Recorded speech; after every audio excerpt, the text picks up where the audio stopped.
Hello again and welcome back to Illegally Cited. This is Jesse and it is that time again.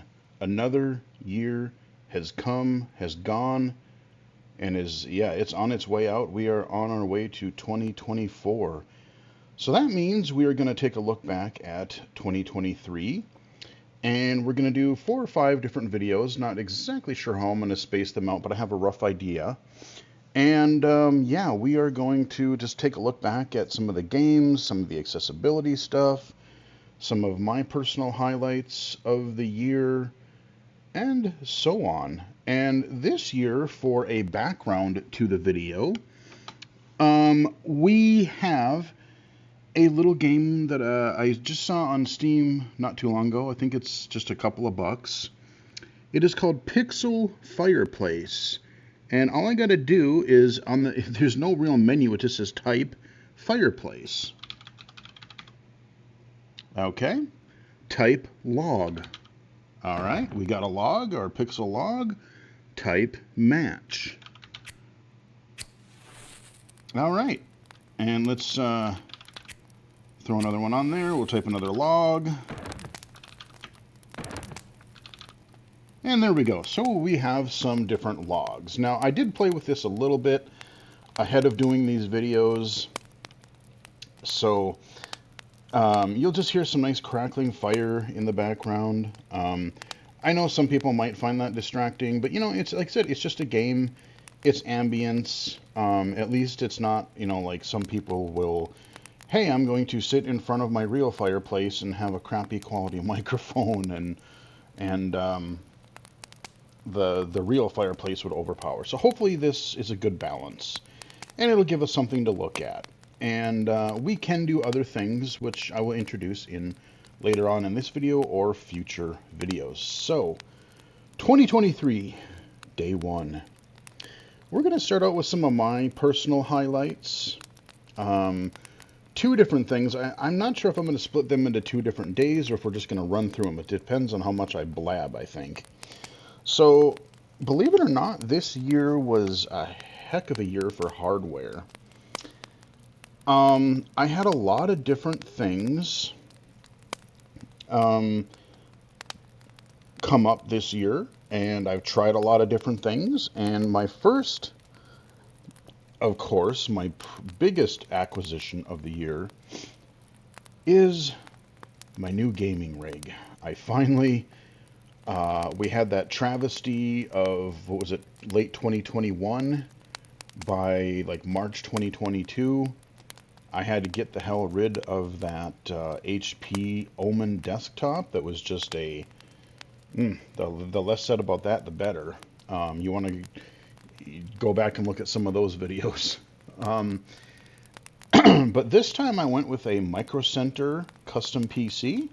I talked with one of their local reps in our store, and we hashed things out over last year. And remember late last year, early this year, the whole thing was people were still really having a problem finding affordable video cards. I mean, Nvidia jacked up their prices ridiculously high.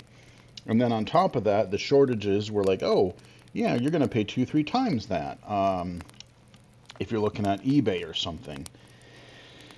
And there was a lot of talk, about, I was originally wanting the RTX 4080 because I don't need the 90. That's overkill for me, but I like to future-proof my machines. But the 4080s were just so high, and they were just so high priced. And there was rumors about a 4070 Ti that was really good performance, maybe just under the Ti or under the 4080. And I don't have a 4K monitor. I don't necessarily care about 4K gaming. I'm rolling 1080p. So you know what? Hey, if I can play 1080p games at a higher frame rate, heck yeah, let's do it. So yeah, that was the last piece of the puzzle. It came out. We got one. And I gotta say, I mean, man, this bad boy right here, I love this gaming tower. It is, knock on wood, but it is just running like butter. It is so damn fast. I got a RTX 4070 Ti in there. I've got two SSDs, two NVMe SSDs. One's a little bit faster as my primary. Secondary is a little bit slower. And then I have a spinny drive in there. I have a, what is it, a 4 terabyte, I think, spinny drive. And what I really like is I found out that Steam, I think it was fairly recently, they added the ability, you can spread your Steam library amongst multiple drives. So for my high demanding games, I put them on my SSD naturally. But for, older games, retro games, even like some of these retro FPS games that, like, oh, they have like DOS specs, as a, and even if there's a couple more seconds loading times, I'll throw them on my spinning drive, and so far it's worked great. 64 gigs of RAM. Like I said, this thing just runs so fast. I absolutely love it. Thank you, Micro Center, for coming through and really getting me what I need, because I use my computer for so much. I work from home, so I use a combination of my work PC, my desktop PC here. I use it for all my advocacy stuff, my consulting, my video, streaming if I do that, you name it. And a lot of what I do, games, they're high demand. So I'd love to be able to just afford like a $1,200 computer and be like, yeah, okay, we're good. But unfortunately, I don't know if you've noticed this year, but some of these games are getting really greedy in their requirements. Like, you have to have SSDs now for some of these games. You have to have like 32 gigs of RAM. So it's like, I thought maybe 64 would be a little bit overkill, but you know what? It's looking like that's going to creep up sooner than I thought. So you know what? I'm happy with my purchase. It was a bit of money, but so far, well worth it. Absolutely love it. Analog Pocket. I did a video on that earlier this year.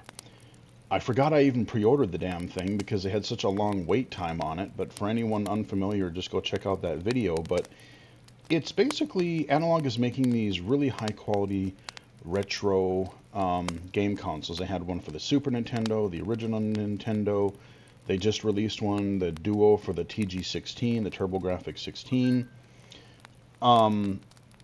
And yeah, this Analog Pocket, Game Boy, Game Boy Advance, Game Boy Color games, very nice screen. The form factor of an original Game Boy, but really just high quality. And I've got a huge, I wouldn't have really gotten one of these except for the fact that I own a lot of Game Boy games, but a lot of Game Boy Advance. A lot of Game Boy Advance games. And I got it with the dock, so I can play it handheld. I can play it via HDMI on my TV, just as if I was using the Game Boy Player on my GameCube. And, the problem is there's been so many other games that have been coming out. For a little while now, I haven't gotten around to getting back to playing my Analog Pocket. But when I do, yeah, absolutely, man. I mean, I really, really like it.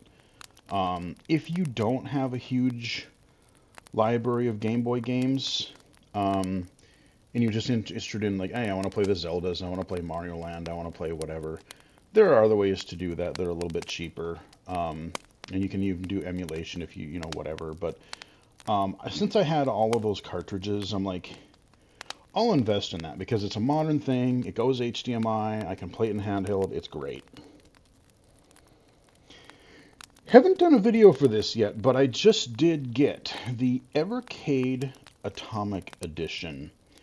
This was a special Evercade. They have a handheld model, and they have a like a game console type model. I kind of wish it was more like the Switch, just because it's like, hey, throw it in the dock or take it on the go, but you have to get two separate machines. Right now, I just have the Evercade EX, or the Evercade EXP or something. It's the desktop one. But they're basically, they're making these cartridges. They're putting all these classic game collections on them. And it's just like, hey, if you want it in handheld, you get that one. If you want the TV one, you get that one. But they had this Atomic Edition, which, as a retro first-person shooter fan, I debated about getting one, and then like I said, I'm weak, and when I actually have, I have money in my account, so it's not like I'm, starving for cash right now. So yeah, I bought one, and the Atomic Edition refers to, of course, Duke Nukem. You get two cartridges with it. You get the first collection's got the original Duke Nukem 1 and 2, and they're remastered. They're remastered. They're made really well. I believe it has Duke Nukem 3D in there somewhere. And then the other cartridge, it has two games I never played, but it had the Duke Nukem, what is it, A Time to Kill and Land of the Babes. These were PlayStation games. They were third person. And, as a fan of the Duke Nukem 3D game, and all of the expansions and stuff in the 90s, I'm like, I would love these. I would love to play these. Now, my only other real problem with things like the Evercade is I hope things, especially both things like with Evercade and limited run games, I don't want these tied to exclusive consoles. Like, yeah, if you want physical hardware, go ahead and release them like this. But if you, want to just play the games, what I want them to come to your digital storefronts, your Switch, your Xbox, your Steam, your PlayStation, digital storefronts. Because I would totally buy, especially the PlayStation games, I would buy those and put them on Steam, play them on my Steam Deck. So I hope they're not locked to Evercade. I mean, of course, you want to make something unique and exclusive to your system so that people will buy it. But like I said, in today's age, I think it's better to put games like everywhere. And then, the other cartridges, they're about between around 15, $20, depending on where you find them. And I did pick up a couple other ones. There was one that had a couple of the latter Splatterhouse games on there, which I really love. Splatterhouse 3. I remember really liking that one. And then they had a Sunsoft collection. So things like Blaster Master and, there's a couple other real good gems in there. Journey to Silius. Awesome 8-bit games. My only complaint about the Duke Nukem collection is I wish they would have also included the Duke Nukem, not Duke Nukem 64. That was a release of the PC game on the N64, which I did own for a brief time. And I can't remember what the hell it was called. There was another Duke Nukem third-person game that was exclusive to the N64. I owned it. I don't think I still do. I think I sold it because I was poor back then and I had to sell it for something else. But I wish they would have had that in there. That would have been a perfect trilogy. The two third-person PlayStation games and then the one third-person N64 game. I really wish that would have been in there. So hopefully sometime next year I will be able to do a video for the Evercade and show you a little bit more of that. Along with my gaming rig, I bought this Turtle Beach headset. I bought another one like mid last year. It kind of worked, but I was never really happy with it. I think it was like a Logitech or something. And my old headset was a Turtle Beach. And out of the blue, I'm like, one day I'm like, let me look on Amazon. Let me look at what other modern Turtle Beach headsets are out, because I like their audio profile. And I found this Stealth 700 Max. I absolutely love this headset. There are a couple little quirks that are occasionally frustrating. But overall, I love this damn thing because what's cool is I can use it with my PC because it uses its own Wi-Fi dongle. so there's no real latency. But on top of that, I can also at the same time pair it Bluetooth to my phone. So I could be doing something on my computer, my phone rings, I can hit a button, and boom, I'm using my computer and my phone at the same time. It's wireless, the battery runs for about 40 hours. I mean, it lasts forever. And just, because before I was like, well, I don't want to have a headset and I'll just be in the middle of something and, it'll run out of batteries. But, 40 hours, you're not going to kill that in one day. Just to be able to, like, especially like I'll be in a meeting or something. I'm like, I don't want to sit in front of my computer. I want to kick back in my recliner or on my couch.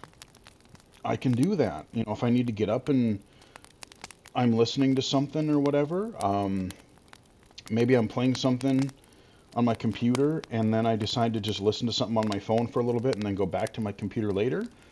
I just get up and use my phone and it's great. The only real quirk that I find is that every time I restart my computer, like if I get a Windows update and it has to restart, like I'll come into my living room in the morning. Oh, my computer restarted. And lately, if that happens, odds are I have to quickly just pull the dongle out of the USB, plug it back in, wait a few seconds, and then everything is fine. Because if I just turn my headset on again, for whatever reason, it decides, like it kind of pretends like it connects, but Windows doesn't see it, and then I just don't get any audio. So usually just seemingly pulling that USB dongle out, plugging it back in, it works. But other than that, I mean, I love the audio quality, the mic is decent, and yeah, Turtle Beach for the win again. I'm currently pretty happy with it. Nitro Deck for the Nintendo Switch and the Switch OLED. This thing is, I did a video for it recently, and I have mixed feelings on it. Overall, I think it's really good, especially if you just want something more comfortable to use. It kind of, it's like a shell for your Nintendo Switch. And unlike a lot of the other shells and Joy-Con replacement things out there, it does support Rumble. So if you want to have Rumble and you want to have that sort of a more comfortable shell, more comfortable controller, you can do that. There's a little bit of comfort issue with like the right, like especially with the right analog stick. I think it's a little low. But yeah, I'm still using the Split Pad Pro that I got a couple years ago, and I'm overall really liking that still. But everyone was raving about the Nitro Deck, and it's not bad. It's really not bad. So if you want that form factor, you put it in its little shell, and it works pretty well. Check out that review. Speaking of Nintendo Switch, I may as well mention it right here. Yeah, I caved. I got my Switch OLED. Was that this year or was that last year? Frick, I can't even remember. But I'll just mention it here again because I did get one.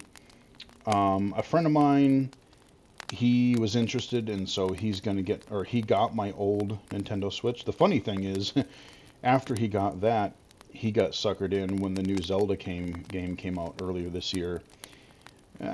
He kind of got a OLED bundle for himself, so I think he's got 2 Switches now.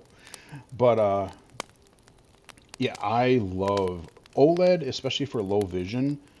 The sharpness, the crispness of those screens are so good. And I wish, I want things to get ironed out more. I'm kind of waiting for a new monitor because there's all this nonsense with like HDR lighting and HDR and then 4K and like USB-C this and HDMI that and all these different, like there's not a monitor that has everything, or like if it does this, it doesn't do this, or if it does this well, it doesn't do the other thing well. And I would like, and I don't really want like a 40 to 50 inch monitor. I like about a 24, maybe up to 27 inch, but I would say about a 24 inch monitor is perfect for me. And if I could get that in OLED, it'd be great. But yeah, really liking my Switch OLED. And I've played a few Switch games this year. We'll get into that during the mainstream games video. But yeah, I mean, it's really nice. Well, since we're talking about OLED hardware, might as well talk about my Steam Deck OLED, which also was announced recently and came out recently. I wasn't gonna get one, and then I talked to my friend. He's the same guy who got my Switch, and he's like, I wouldn't mind a Steam Deck. I'm like, well, we can work something out. And yeah, so I bought a Steam Deck OLED. And I gotta say, I really like it. Because it's, again, watch the video review for that, because I'm not going to go through it all here. But it's not just the OLED screen. They improved the battery life. They made it a little lighter. They tweaked a few things here and there. Bigger fan. And boy, I was playing just a few games the other day. I was playing some Mortal Kombat 1. And man, just the way the characters and all the particle effects and everything just pop on that screen is something not, oh man, it's really nice. By the way, several of the Steam blind accessible games are working on the Steam Deck, because they use text-to-speech, or they're recorded text-to-speech or something, but they thankfully don't rely on Windows. So Brock the Investigator, Mortal Kombat 1, The Last of Us Part 1, oh, what was the other one I installed? There was one more. Well, I installed Diablo 4 because I got that on sale on Steam. I'm like, that would be a perfect game to play in handheld, just kick back on the couch. But I have not yet gotten the text-to-speech to work. It's supposed to, from what I've heard, but I cannot get the text-to-speech to work on my Steam Deck. So please, if anybody, I've posted about this on Twitter a few times, haven't heard back. I've looked online, haven't really found anything, but if anyone knows or can, let me know what to do to get that working on the Steam Deck, that would be great. Because it's really cool to have this handheld PC. Now, granted, Valve needs, again, I'd love to, as much as I love Valve, I love Steam, I love the Steam Deck. I wish they would embrace accessibility. I wish they would even acknowledge accessibility at this point. Because the platform itself, no, there's no magnifier, there's no text-to-speech for the Steam Deck interface. But if you have enough vision to get things on there and get through the initial setup, you can play, a lot of games visually, and you can play some of these games that do support text-to-speech on ye old Steam Deck. So one of these years, I don't know what it's going to take. And it's really dumb because on Twitter, I remember I keep seeing these ads from this like class action lawsuit thing of like, oh, Steam is price fixing, their stuff is too expensive. I'm like, what are you on? Are you on crack? Are you high? Like, they're the ones that have the bundles and the sales and just constantly deals and stuff. Now, if there was a lawsuit saying that, hey, people are mad because Steam refuses to put in accessibility, I would probably join that. I would probably join that one and say, hey, yeah, I would love to get them to improve accessibility. But price fixing? I don't think so. All right, threw another log on the fire. There we go. But yeah, so overall, I really like my Steam Deck OLED. I haven't done a video for these yet, but the acquisitions that I got from the Romero store, I had to get the autographed chainsaw replica thing from the game. I got a couple mugs, I got a couple little hats, Doom hats, so just, a little bit of swag. I really wanted the chainsaw, just because it'd be cool to have, something signed by John Romero. But I did do a separate video on the one major thing that came with that order. You know, they had a field where I put in, you know, they said, oh, do you have any other comments or whatever? And so I told them about I put in something about the Toby Doom mod, and check out that video. So I got this card, handwritten, hand signed by John Romero, you know, thanking us for the Toby accessibility mod. And, you know, it's like, hey, it's great for the people that need it. Short, sweet, but oh, that meant a lot, man. 30th anniversary for Doom, literally a few days ago as I'm recording this. And to hear from the creator himself, have something signed like that, not just his signature, but something personal to you, not gonna lie, that felt pretty damn good. Antstream Arcade. I haven't gone back to this one too much, and I really should check it out more to see if I want to keep the subscription.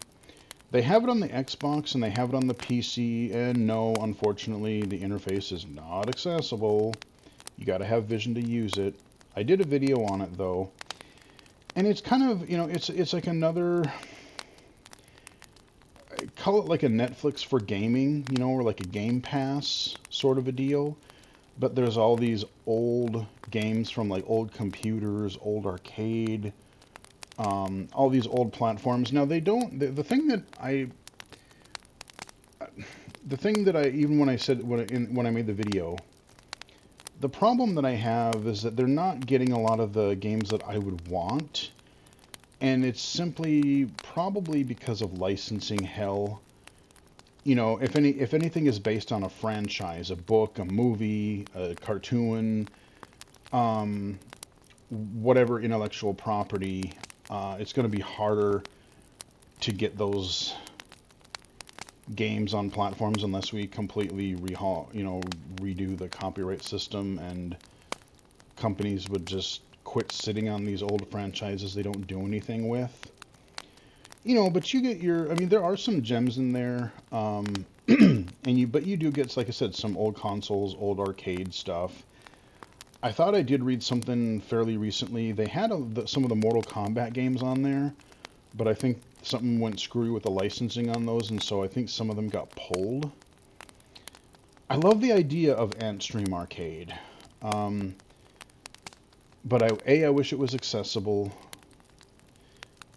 screen reader accessible, and I wish that it had, you know, more of the big name, like third party stuff that you'd want to go back and play.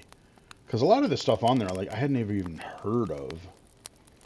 And like I said, I'm glad those are there. I'm not discounting that, because it shouldn't just be the games that everyone loves and knows.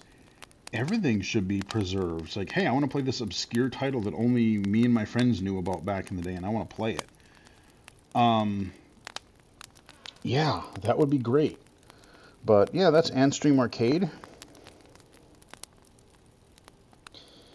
Okay, my last piece of hardware. I'm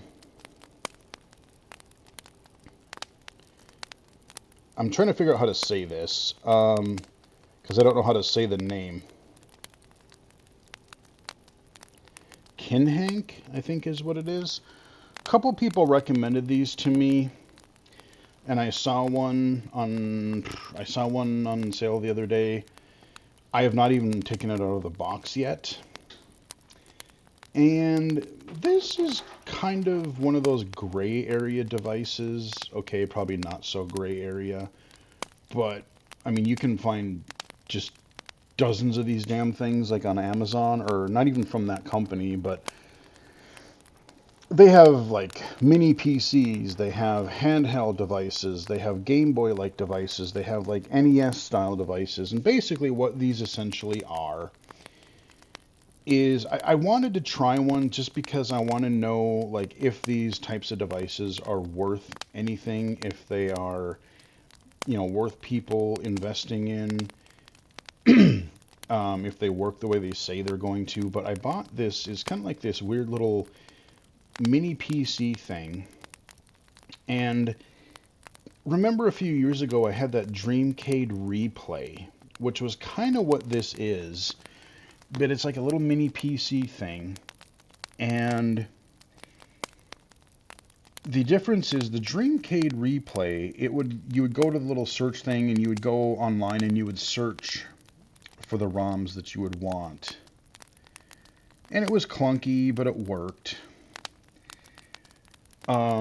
This Kinhank device thing, I think it comes from China. It's got to come from China or some freaking thing. But it basically comes with a shit ton. I mean, like literally thousands of ROMs for like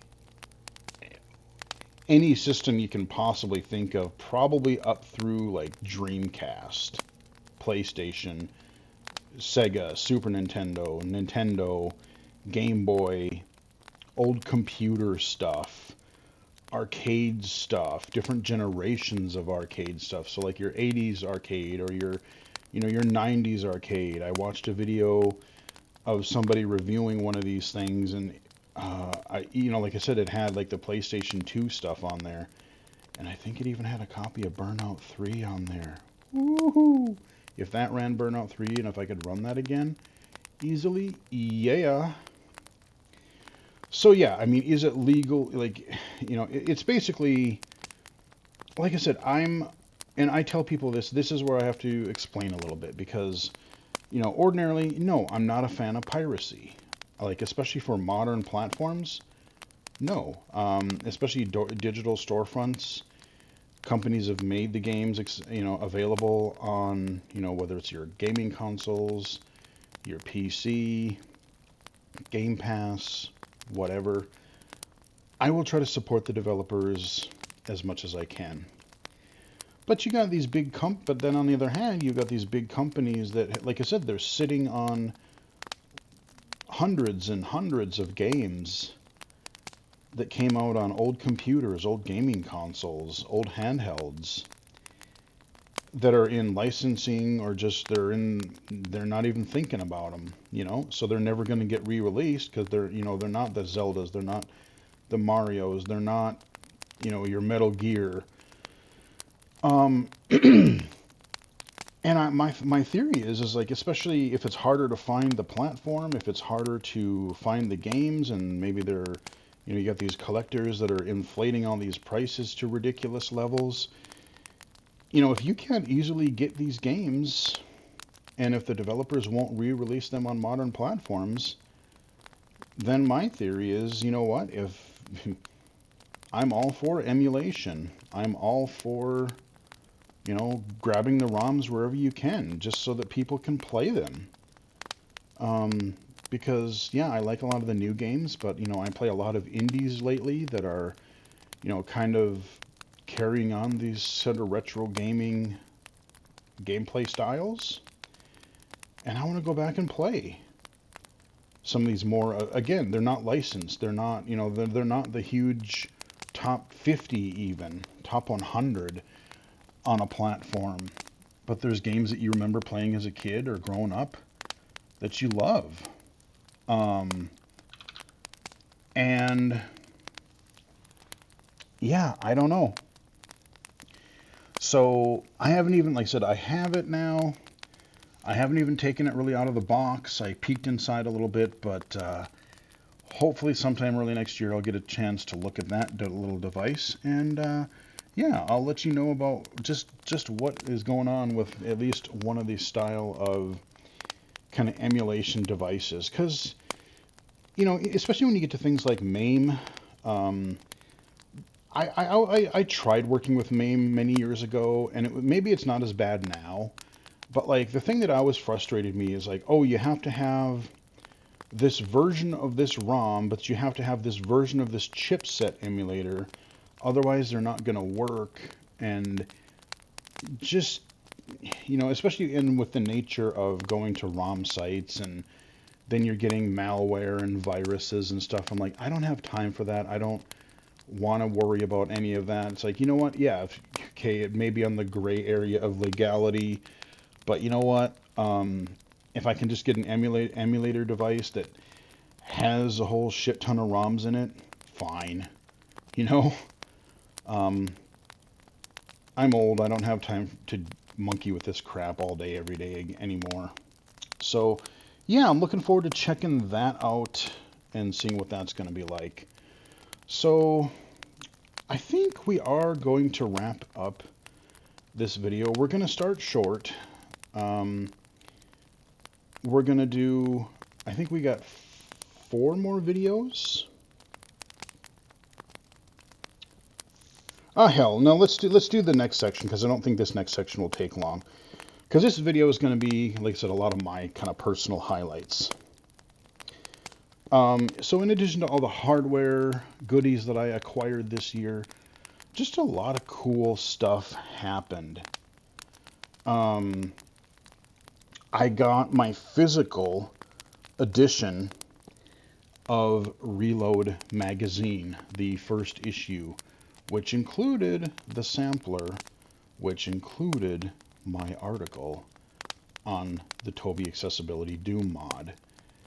And it was late last year when the digital version of that came out, because they launched that during the Kickstarter. And that was cool enough. But to hold the magazine in your hand and look at the actual page, and it's like, hey, I got published in an actual magazine. That's pretty awesome. So very proud of that. That was one of my fun accomplishments this year. On the Tobii Doom related note, just seeing version 6.0 and 6.1, the amazing advancements that he had made to the game, and it feels pretty dang good to play now. And on that related note, this summer I got to interview Mr. Alan D1 on my YouTube channel, so you can go check that out under the Tobii Doom playlist or the Doomed playlist. It was a really fun. We were talking for probably a little over an hour, and I mean we talked about all kinds of stuff, a little bit of his background, some of the stuff on the mod, some future potential things to come, some of his other projects he's working on, his other mods, his books that he's doing. But it was really fun just getting to talk to the guy live. And yeah, big shout out to Mr. Alan D1, because it's been a blast working with him the last few years. Tobii Doom, guys, get it if you have not done so already. It's great. My Growing Up Illegally Cited playlist that I tried earlier this year. It's a series that I always sort of wanted to do in some form, but just wasn't sure how or what I wanted to do. And I finally just decided to dive in and go for it. And if you have not watched that playlist, please check it out, because I think it could help a lot of people. It tries to answer a lot of the questions that people regularly ask. How did I get into assistive technology? How did I get into being a technology specialist? How did I get into being on YouTube or doing game advocacy, game consulting?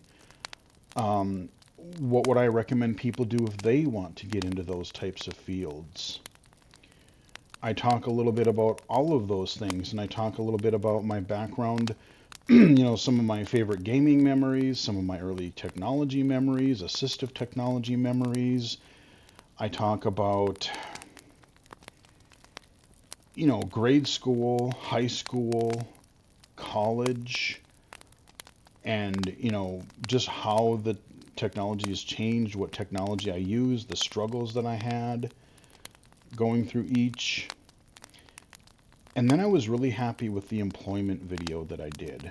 People who are getting out of high school, getting out of college, or if you are in high school or college, I really do highly recommend you watch that video. Watch the employment video, because as someone with a disability, people, they try to make things all rose-colored for you and be like, oh, you can do anything and blah, blah, blah.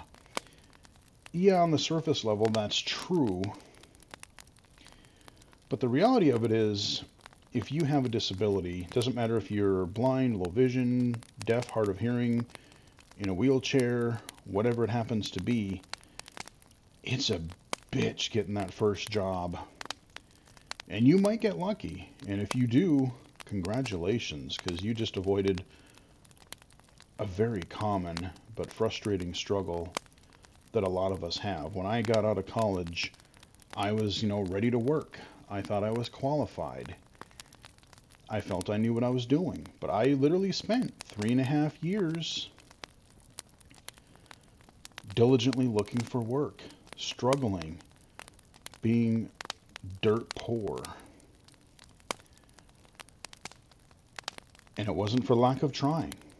I treated the job search as a full-time job. I'm not going to get into it much here, but like I said, go watch that video because, if there are things that you can do while you are still in high school, while you are still in college, don't take some of these things for granted. If you have a transition program, if you have job mentoring, if you have like internships, even if they're unpaid, if you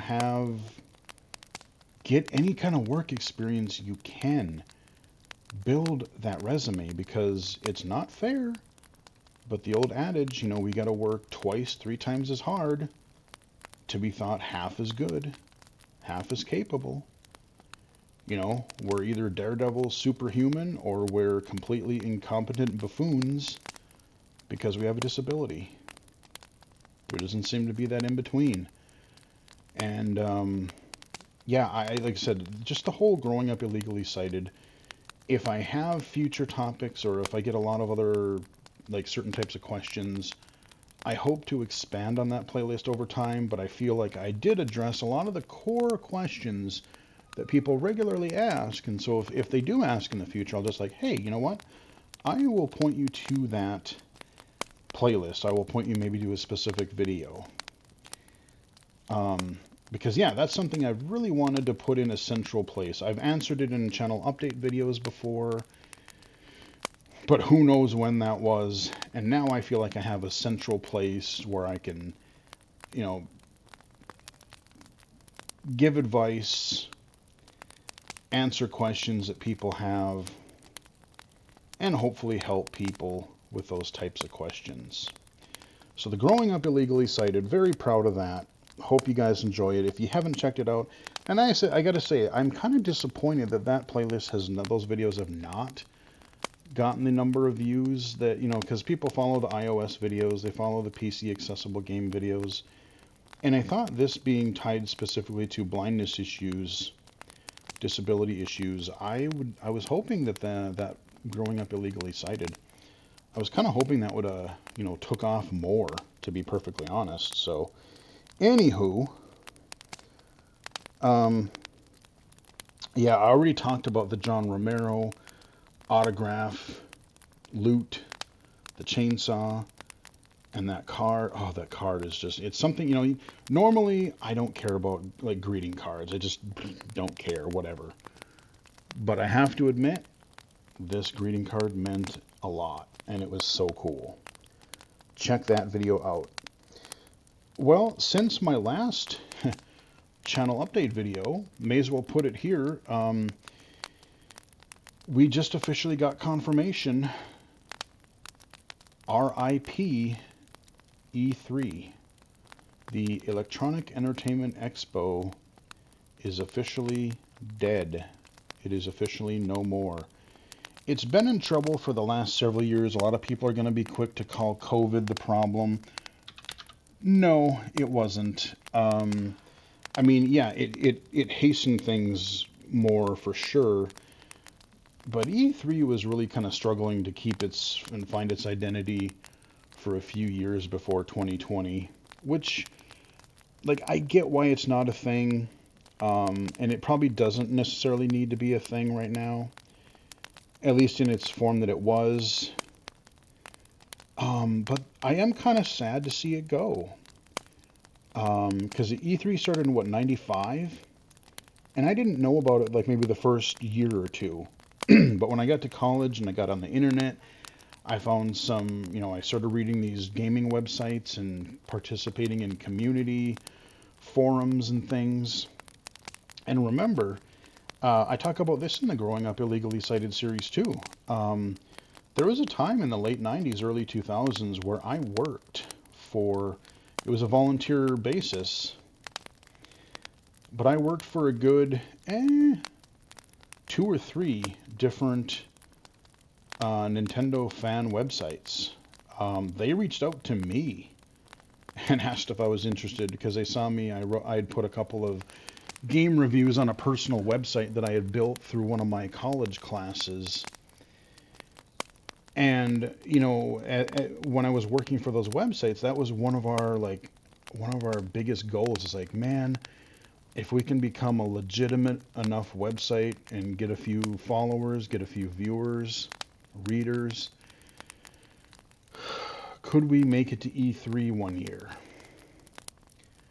And we tried once or twice and we never got in, but that was the hope. Like, I remember like seeing some early videos, just watching, even reading. There was a guy that would do these really, really great write-ups after E3 on a Nintendo website that I used to visit.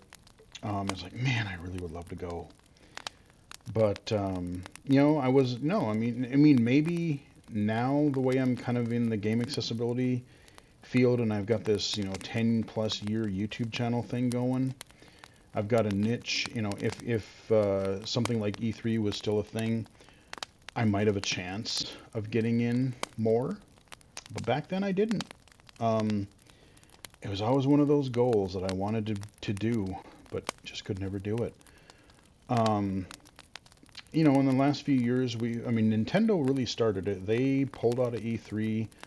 They started doing their Nintendo Directs, and boy, look at how you look at Microsoft, you look at Sony and their state of plays, you look at any of these other companies, Ubisoft. Boy, it's kind of funny how a couple of years into the Nintendo Directs, that's kind of what everybody else is doing these days. And like I said, it costs a ton of money to get booths, to get floor space in the convention hall, and then to plan these big live events, these press briefings. And now people just watch them and stream them anyway, so it's like, well, may as well just do that. But yeah, E3, it's kind of sad that it's gone because it was a thing that I really strived to attend at one point. I still have some of the old IGN and GameSpot DVDs from probably around 2003, 2005-ish. Those would be fun to look at sometime, but yeah, E3 is dead. We've got the whole Jeff Keighley thing. We've got the Summer Game Fest.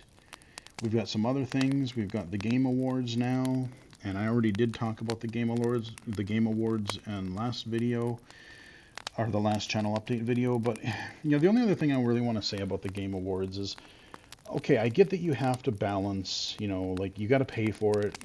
People don't necessarily come to watch people give acceptance speeches, so you got to have some kind of a show. You got to maybe announce some games, have some musical performances. And like I said, I actually liked the musical performances because they were tied to the games that were winning awards and things. That's fine. But can we please stop trying to kiss Hollywood's ass? Gaming can be its own thing, should be its own thing. Gaming shouldn't just try to replicate what's in Hollywood. We don't care. We don't need, A, B tiers. We don't need a list of celebrities, Hollywood celebrities, to, quote, legitimize a Game Awards show. Put people from the game industry, put people who have worked their butt off to make these games. Former award winners, you should have a yearly, an achievement award, people that have been in the industry. Look at, people like John Romero, John Carmack, Shigeru Miyamoto, Sid Meier, just any Will Wright, just any number. I could list probably dozens of people, men, women, whatever. That's what this show should be. Embrace gaming. You don't have to just go get Hollywood celebrities to do it. We don't care. And gaming should be its own thing. Celebrate gaming for gaming. God, why would we want to be like Hollywood? And yeah, his games are kind of quirky and weird and neat and whatever, but we can kind of cool it on the Hideo Kojima, can't we? Uh, but yeah, so E3, not necessarily surprising, but now that they've made it official, I'm kind of curious to see what's going to be next. Because the thing about E3 going forward, or a thing like E3 going forward, is there is definitely value in having like one time a year where the game industry gets together, they show off what's new, they get the buzz inside and outside the gaming industry, because otherwise your mainstream press and whatever, they don't necessarily care. But on top of that, it's more of like, you know, for the gaming industry to get together and be with each other, in person, do the networking, do the sharing, do the collaboration stuff. I mean, that's what a lot of people would do. They would collaborate, they would network with other people in the industry. And, there probably should be some kind of a time and a place every year where that type of thing can happen. Now, of course, we do have the Game Developers Conference and things like that, and we have PAX and stuff like that, but I don't know. I mean, will one of those take up some of that thing and be like, okay, now we are the official, let's announce some things here, let's get some networking, really promote the networking of developers and other people in the industry. I don't know what's going to happen, but there is value in having that, that one type of thing, that one time everything is concentrated, you know what to look for, and there you go.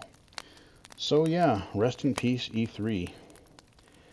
The last thing that I want to talk about in this section, in this video, is I kind of want to mention a little bit about Twitter. I was listening to a couple of podcasts recently, and I've just been thinking about Twitter because I still check it regularly. One thing that I will say is, I know technically Elon bought it last year, like October-ish of last year. But since then, we've had different waves of people just deciding, for a while there, it was like, I swear, every few days, there would be this new wave of people. Well, I've had it. I'm quitting Twitter. Blah, blah, blah, blah. And they just make a scene out of it. I'm like, well, fine, go then. But what I've come to the conclusion of, like, really, they have not broken accessibility, at least on the mobile apps. Now, on the desktop stuff, I mainly check Twitter on my phone.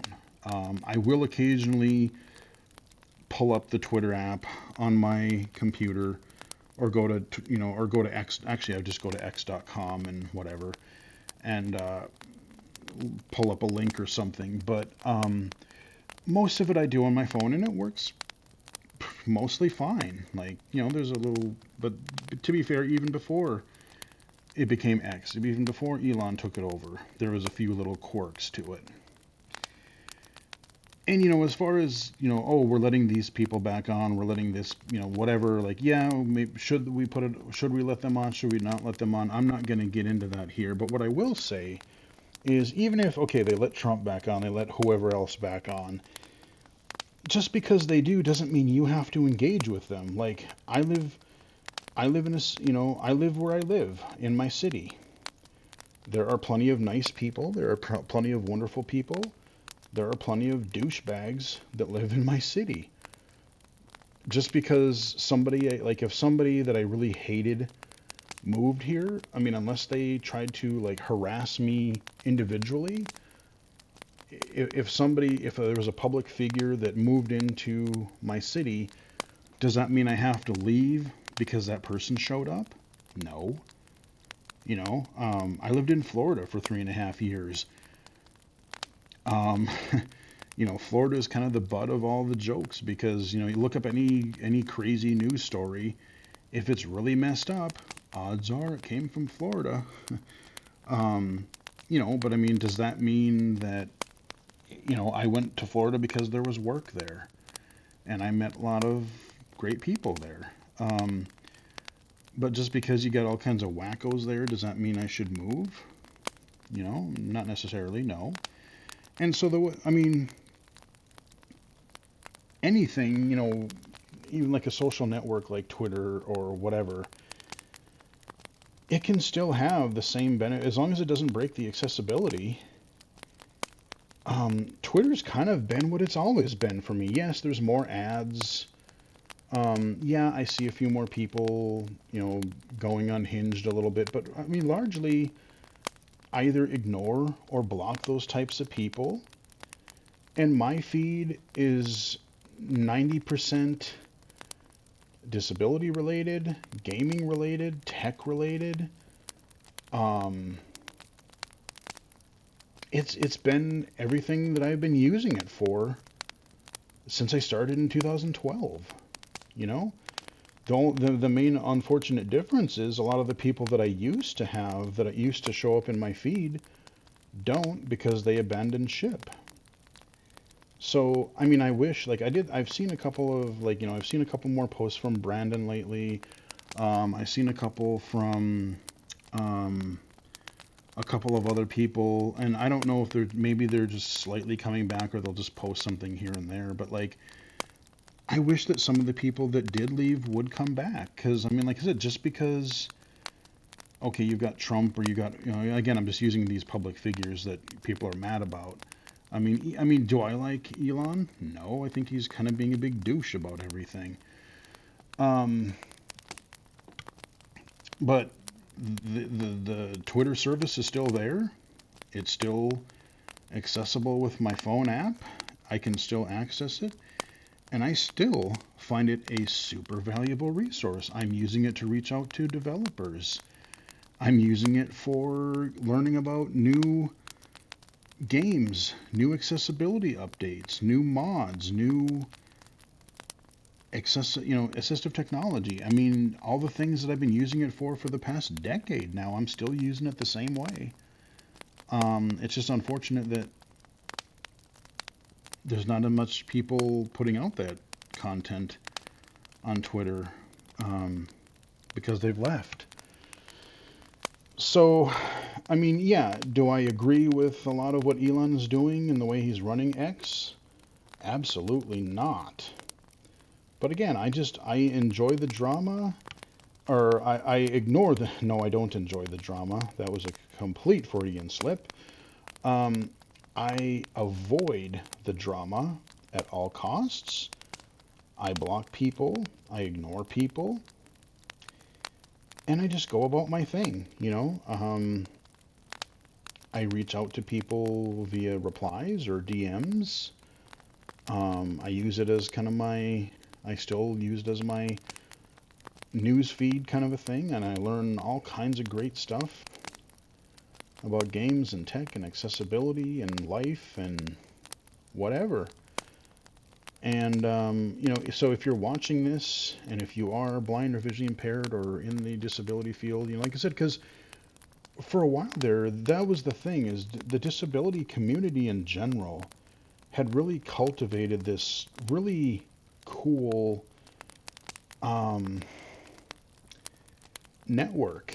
You know, that's just kind of where everybody was. You know, and it's because, again, you go with something like Mastodon, it's like, well, I don't want to have to figure out, I don't want to join a gaming server and a tech server and an XR server and a disability server and a blindness server.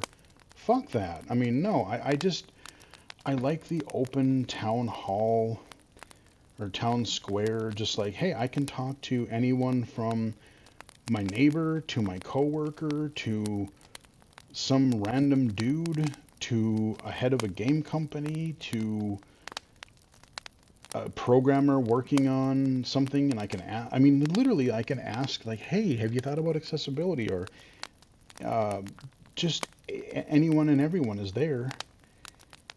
And I kind of like just that sort of open nature, and I just ignore the drama, ignore the crap that I don't want to engage with. And as long as the platform itself doesn't explode, and as long as it remains pretty accessible, I'm not going anywhere. And I kind of wish that other people would maybe stop being such drama queens and just, come back. Because I love the community that we had. Again, I've said it before and I'll say it again. The things that I have, the opportunities that I've gotten and the people that I've met through doing the YouTube channel and or a little bit of Twitch, but Twitter/X has been great.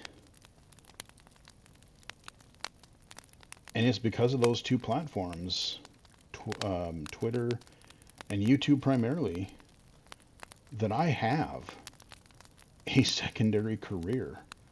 I get to work in technology accessibility, game accessibility, virtual and augmented reality accessibility, advocacy, podcasts, speaking, interviews.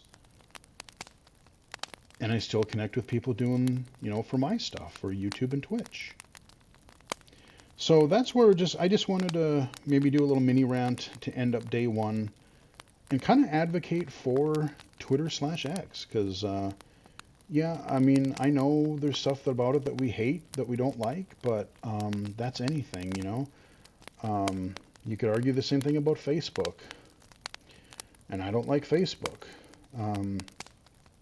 But like I said, the disability community, that's sort of where we built our network, is on Twitter, and I would love to see it continue. Let's throw another log on Yield Fire here. And with that, we are going to wrap up the video. I hope you guys enjoyed it. Come back tomorrow because we're going to have another topic. And we're going to have, like I said, 4 or 5 videos to wrap up this year. And hope you guys enjoyed the video. Give it a like if you did. Follow me on Twitter at BGFH79, Twitter/X, at BGFH79, twitch.tv/illegally-cited, illegally-cited.com, and right here on YouTube. Until next time, I will chat with everybody again later.